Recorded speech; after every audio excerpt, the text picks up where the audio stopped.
This is Miss Boo.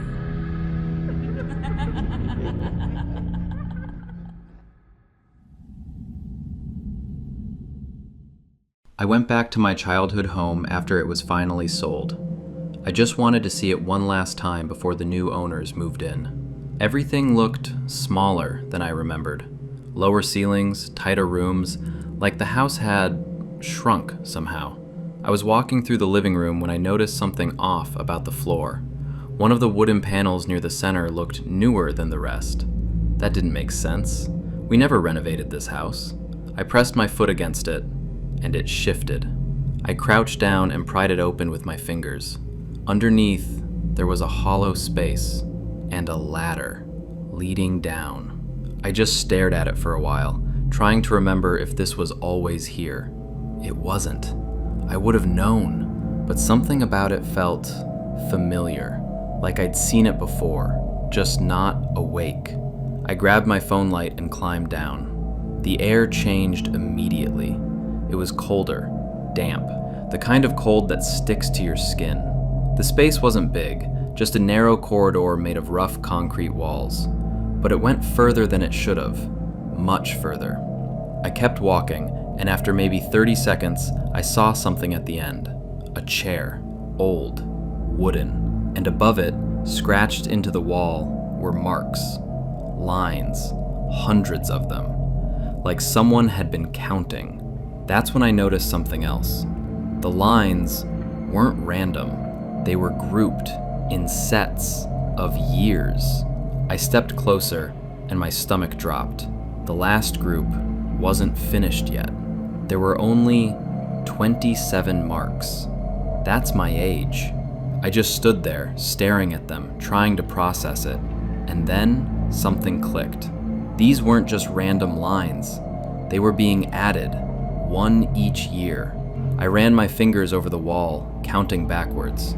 26, 25, 24. They didn't stop when I was born. They went further, before me. And then I noticed something else. Some of the lines were scratched over, like someone tried to erase them. I stepped back, lifting my light higher, and that's when I saw it. Names. Faint, almost gone, under each group of marks.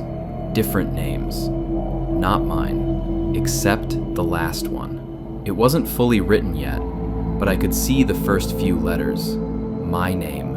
And right under it, there was space for one more line. That's when I heard it again. Not footsteps this time, breathing, right behind me, close enough that I could feel it on my neck. And then a hand reached past me and scratched one more line into the wall.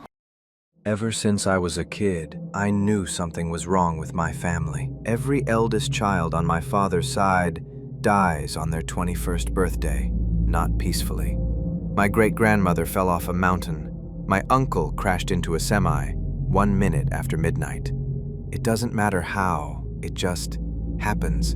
The only one who ever survived was my grandpa Ed. Being the eldest meant I was next. So every weekend, every school break, I was sent to his house to learn how to survive. He told me if you tried to hide from it, it would come for you. It. He described it once. Tall, thin, like a greyhound, but standing upright. No face, just a smooth surface where it should be. Long limbs and a stomach that opened into rows of teeth. Too many teeth. Some people tried to outlast it, made it past midnight into the next day, but it didn't matter. It always came back. And when it did, it wasn't quick. Grandpa Ed showed me how to fight. Salt circles, shotguns, fire. He survived by burning it, watching it burn, until the day passed. That was the only way. If you lived, it would skip you and go after the next one. He lost his arm to it. That's why he always kept his sleeve tied. I spent years preparing, my birthday, dreading it. A week before, I sat with my cousin Lydia. She was basically my sister. We drank, talked, pretended everything was normal. I think I'm scared." It was easier to say it out loud with alcohol in my system. "Don't be," she said. "Just do what Grandpa taught you." Then she grinned. "But if you die, can I have your Nintendo?" Asshole. We laughed, but neither of us really meant it. That night, I wrote letters, not suicide notes, just things I wanted people to have, just in case. Then I prepared. Salt, flamethrower, shotgun, herbs, anything I could get my hands on, and then it came, my 21st birthday. I locked myself in my room, set alarms, stayed inside. Hours went by. 10, 12, 15, nothing happened. No sounds, no movement, no it. By hour 20, I started to relax. Maybe I was safe. That's when I noticed the box. It had been in my closet for weeks. My mom gave it to me.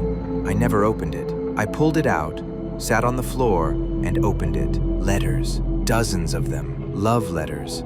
Not to my dad, to someone named Peter. I kept reading. Dates, places, plans. They had been seeing each other while she was still married, and then it hit me. The dates. They lined up 9 months before I was born. I'm not my father's child, which means I was never the eldest. Lydia was. Our 10th anniversary was coming up, and I actually tried this year. I booked us a trip to the Grand Canyon. He'd always dreamed about it, ever since he saw it in a movie as a kid. I knew he was terrible at gifts, so I made it easy for him. I gave him a list. At the very top, a gold necklace, just like the one my mother used to wear. I didn't expect much, so when I found the exact link open on his laptop, I was happy. We went out to dinner. I gave him the tickets. He lit up like a child, and then he reached into his pocket and handed me a gift certificate. He apologized, said money was tight, said he'd make it up to me. I believed him. A week later, I saw Carol at work. I never liked her, honestly, but what caught my attention was her necklace, gold, exactly the same one. I told myself it was a coincidence, until the meeting. She showed it off, bragged, and then looked at me and smiled. That's when I knew. 2 weeks later, we were on the plane to Arizona. Everything was planned. Hotel, meals, tours, perfect trip. He loved it. "Thanks, honey. This is the best gift ever. Better than the necklace you gave Carol?" He froze. "What?" I didn't. She already told me. He didn't deny it. "There are things she does for me too." That's when something in me shifted. We finished the trip. We didn't talk. I didn't look at him. On the last day, we stood at the canyon. "How long are you going to keep this up?" "Probably as long as you're sleeping with someone else." "I told you, I'll stop seeing her, just not immediately." "Not immediately." "I'll get you the stupid necklace." I turned away. He followed me, and then he slipped. I screamed, reached for him, called for help. People gathered. Someone called the police. It's amazing how easy it is to sound terrified, almost as easy as loosening the sole of a shoe, just enough, or wrapping a chain around someone's throat until they stop breathing. I guess that's why they call it a choker. Who needs a gold necklace when you already got the perfect gift? I quit my job as a mortician a few years ago, and now everyone who knew me is dead, so I think it's finally safe to tell this. Before I explain what happened, you need to understand why I chose this job. My grandfather was found dead in his house. The viewing was held there too, just as he wanted. He refused embalming, said it was unnatural. The house was filled with flowers trying to mask the smell. We stood there wishing we had more time with him, and somehow we got it. One of my aunts approached the body, screamed, and ran. When we turned, my grandfather was sitting up. His eyes were distant, empty, like whatever made him him was gone. Doctors called it Lazarus syndrome, said it happens. But he never spoke again. He ate, slept, sometimes smiled, but it wasn't him. When he died again, my mother had him embalmed. No risks this time. That moment stayed with me. Not religion, not heaven, just what happens to the body after death. I studied, got my degree, started an internship. I thought I was stronger than everyone who quit. I was wrong. We worked on the worst cases. Burned, crushed. I almost quit after reconstructing the 3-year-old girl's face after her father stabbed her. Her mother still thanked us. By the end of the first year, only Gia and I were left. One day, the funeral director Nave called us in. He didn't look pleased. "Stay overnight. You'll understand why people don't stay in this job." We signed papers, confidentiality, legal threats. Whatever happened, we couldn't talk about it. Nave was waiting in the prep room with 4 bodies. "Last chance to quit," he said. We didn't. That was our mistake. He told us to check their pulses. I laughed at first, then did it. First body, nothing. Second body, I thought I felt a heartbeat. I checked again, nothing. I told myself I imagined it. We sat down with Nave. He asked if we knew how Jesus came back after 3 days, then said tonight would either be quiet or not. Hours passed. Nothing, just silence. And then a groan. We all froze. Another one. Nave grabbed knives and handed them to us. Before we could ask why, the man I checked earlier sat up. His eyes, not on us, through us, just like my grandfather. "Stab him in the heart," Nave said. I refused. Gia started crying. "He isn't alive," Nave said. "Not the way you think."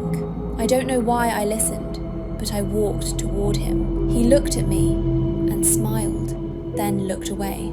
Gia ran to throw up. I had never seen her break like that. My hands shook as I placed the knife on his chest. Every part of me wanted to run. I pushed. The skin broke, and he grabbed me. I screamed, tried to pull away. His grip was impossibly strong. He tried to bite me. Gia and Nave rushed in. I was begging him to let go. Nave drove the knife straight into his heart. The man released me and collapsed. Nave looked broken. You wouldn't have believed me. He explained everything. Some people come back on the 3rd day. Some peaceful, some violent. But none of them are the same. Freezing and embalming stops it. That's what this job really is. Making sure the dead stay dead. We were given a choice. Leave or stay. We stayed. I told myself it was curiosity. I wanted answers. I got them. Nave couldn't live with it. He took his own life. Gia was murdered. A man blamed her when his wife woke up. I eventually left, but I can't forget. I've seen people come back, and I've made sure they don't stay. Do whatever you want with this information, but I'm warning you, they don't come back the same. Let the dead stay dead. This happened a few hours ago, and I still don't know how to explain it. I was working from home today. My son left for the babysitter around 9. I stayed upstairs the whole morning, working non-stop until about 1:30. I went downstairs, ate something, checked my emails, then went back up to fold laundry. I was in the bedroom folding towels, listening to a podcast. My back was to the door, and then I saw him.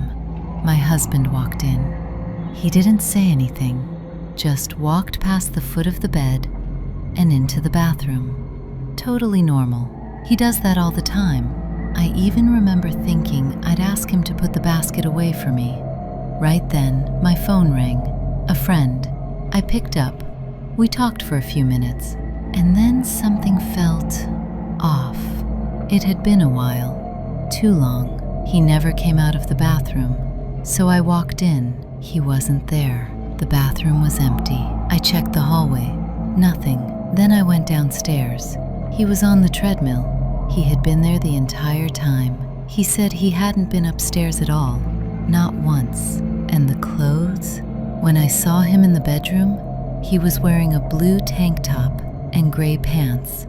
But downstairs, he was in a black t-shirt and plaid pants. I didn't tell him right away. I just stood there, watching him, trying to convince myself I imagined it. But then I looked at the dogs. They had both lifted their heads earlier, right when he walked in. They saw something too, but they didn't bark. They didn't react. They just watched and then went back to sleep. I keep replaying it in my head, every detail, every step he took. It wasn't vague. It wasn't a shadow. It was him, or something that looked exactly like him. And here's the part I can't stop thinking about. If it wasn't my husband who walked into that room, then what was standing behind me while I was folding clothes? If this story gave you chills, don't forget to subscribe, because the next one might be even worse.